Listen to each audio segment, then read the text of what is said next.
Jadavpur campus থেকে রয়েছেন প্রতিনিধি শ্রেয়সী গঙ্গোপাধ্যায়। শ্রেয়সী, এখানে কি ছবি, এখানে কি পরিস্থিতি এখন? দেখো, এই মুহূর্তে কিন্তু এখানে নিরাপত্তা একেবারে আঁটাসাঁটা করে রাখা হয়েছে যাতে কোনো রকমের কোনো অপ্রীতিকর ঘটনা না ঘটে।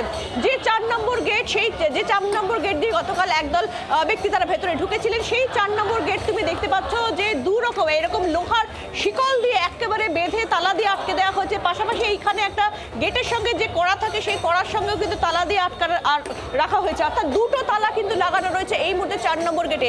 শুধুমাত্র তাই নয়, 4 নম্বর গেটের যদি বাইরের অংশ তোমাকে একটুখানি দেখাই তাহলে তোমাকে আমি দেখাবো যে এখানে কিন্তু প্রচুর পরিমাণে সেন্ট্রাল ফোর্স, সেই সেন্ট্রাল ফোর্স কিন্তু এখানে মোতায়েন করা রয়েছে। পাশাপাশি স্টেট পুলিশও কিন্তু রয়েছে, অর্থাৎ সেক্ষেত্রে কলকাতা পুলিশকে আমরা দেখতে পাচ্ছি। এবং এর পাশাপাশি তোমাকে বলবো যে এক্ষেত্রে কিন্তু গার্ড রেল দিয়েও রাখা রয়েছে এখানে। এর পাশাপাশি তোমাকে ভেতরে আরো একটা ছবি দেখাই। অন্যদিকে দূরে যে ছবিটা তুমি দেখতে পাচ্ছ ঠিক 4 নম্বর গেট দিয়ে যদি আমরা একটু ভেতরে ঢুকি তাহলে দেখতে পাবে যে এই জায়গাটা কিন্তু ছাত্রছাত্রীদের একটা জমায়েত রয়েছে এবং সেখানে কিন্তু কার্যত স্লোগানিং চলছে। এই মুহূর্তে দেখতে পাচ্ছ যে স্টুডেন্টরা কিন্তু তারা এই মুহূর্তে এখানে রয়েছেন এবং তারা কিন্তু এই মুহূর্তে এখানে স্লোগানিং করছেন, যে স্লোগানিং কিন্তু কার্যত এবিভিপির বিরুদ্ধে কিন্তু তাদের এই স্লোগানিং চলছে এবং সেখানে কিন্তু তাদের একটা জমায়েত আমরা দেখতে পাচ্ছি। মূলত আমরা তাদের সঙ্গে স্টুডেন্টদের সঙ্গে কথা বলার চেষ্টা করবো যে আপনাদের এই স্লোগানিং, এই জমায়েত কিসের জন্য, কি কারণে? গতকাল রাত্রিবেলা যাদবপুর বিশ্ববিদ্যালয়ের ইঞ্জিনিয়ারিংয়ের ছাত্র যুবদের একটি জেনারেল বডি মিটিং চলাকালীন এবিভিপির হিন্দুত্ববাদী দক্ষিণপন্থী কিছু ছাত্রদের সাথে যাদবপুরের আপামোর ছাত্র যুবদের একটি বিতর্ক হয়। সেই বিতর্ককে ঘিরে যাদবপুরের এবিভিপি এবং এনএসএফ, ন্যাশনাল স্টুডেন্টস ফ্রন্ট, তাদের যে নীতি, তাদের যে রাজনীতি, সেটি হচ্ছে গুন্ডাগিরি রাজনীতি, মারপিটের নীতি, দমনের নীতি। সেই নীতি অনুসারেই তারা যেটা করে সেটা হচ্ছে শান্তিপূর্ণভাবে সেই বিতর্কটি নিয়ে আলোচনা করার ঊর্ধ্বে গিয়ে তারা ছাত্রছাত্রীদের উপর আক্রমণ করে।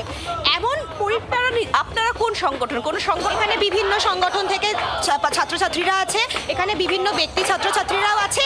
এরকম একটা ঘটনার পরে যাদবপুরের সকল ছাত্রছাত্রী, সকল সংগঠন নির্বিশেষে মনে করেছে যে ঐক্যবদ্ধভাবে যদি আমরা এখন রুখে দাঁড়াতে না পারি তাহলে এই বিশ্ববিদ্যালয়, যেখানে এখনো পর্যন্ত ছাত্রছাত্রীরা বছরে 1000 টাকা দিয়ে পড়তে পারে, একমাত্র বিশ্ববিদ্যালয় যেখানে সকলের জন্য শিক্ষার অধিকারের কথা তোলে, সেই বিশ্ববিদ্যালয় সমস্যার মুখে পড়বে। তাই আমরা এখানে সবাই ঐক্যবদ্ধ প্রতিবাদে নেমেছি। একেবারে দেখো, কার্টুনও দেখতে পাচ্ছ যে এই মুহূর্তে কিন্তু এখানে স্লোগানিং চলছে। স্টুডেন্টরা তারা এই মুহূর্তে এখানে রয়েছেন এবং তারা কিন্তু এখানে স্লোগানিং করছেন। এই মুহূর্তে একটা জমায়েত রয়েছে এবং যেটা উনি এই ছাত্রী তিনি যেটা জানালেন যে এক্ষেত্রে ডিপার্টমেন্ট নির্বিশেষে কিন্তু স্টুডেন্টরা কার্যত এখানে তারা জড়ো হয়েছেন এবং কার্যত এই মুহূর্তে কিন্তু এখানে স্লোগানিং চলছে। ঠিক 4 নম্বর গেটের সামনের যে জায়গাটা, সেই জায়গাটাতে কিন্তু কার্যত এই স্লোগানিং চলছে। এই মুহূর্তে একটা ছাত্রছাত্রীদের জমায়েত রয়েছে। অন্যদিকে 4 নম্বর যে গেট, সেই 4 নম্বর গেট কিন্তু কার্যত তোমাকে দেখাবো যে 4 নম্বর গেট, সেই 4 নম্বর গেট কিন্তু এই মুহূর্তে এখান থেকে দেখতে পাচ্ছ যে পুরোপুরি বন্ধ করে রাখা রয়েছে এবং সামনে বিশ্ববিদ্যালয়ের যে সিকিউরিটি, নিজস্ব যে সিকিউরিটি, সেই সিকিউরিটি তারাও কিন্তু এই মুহূর্তে এখানে রয়েছেন। বাইরে প্রচুর পুলিশ রয়েছে, গার্ডরেল রয়েছে, সেন্ট্রাল ফোর্স রয়েছে। ফলে কার্যত কিন্তু এই মুহূর্তে যাদবপুর বিশ্ববিদ্যালয়ের মধ্যে যে চিত্র, সেই চিত্র কিন্তু খুব স্পষ্ট যে এই মুহূর্তে কিন্তু একটা উত্তেজনার পরিস্থিতি এই মুহূর্তে যাদবপুর বিশ্ববিদ্যালয়ের মধ্যে হয়ে রয়েছে। শ্রেয়সীর সঙ্গে থাকো, যাদবপুর ক্যাম্পাসের ছবিটা আমাদের দেখাচ্ছিলেন প্রতিনিধি শ্রেয়সী গঙ্গোপাধ্যায়।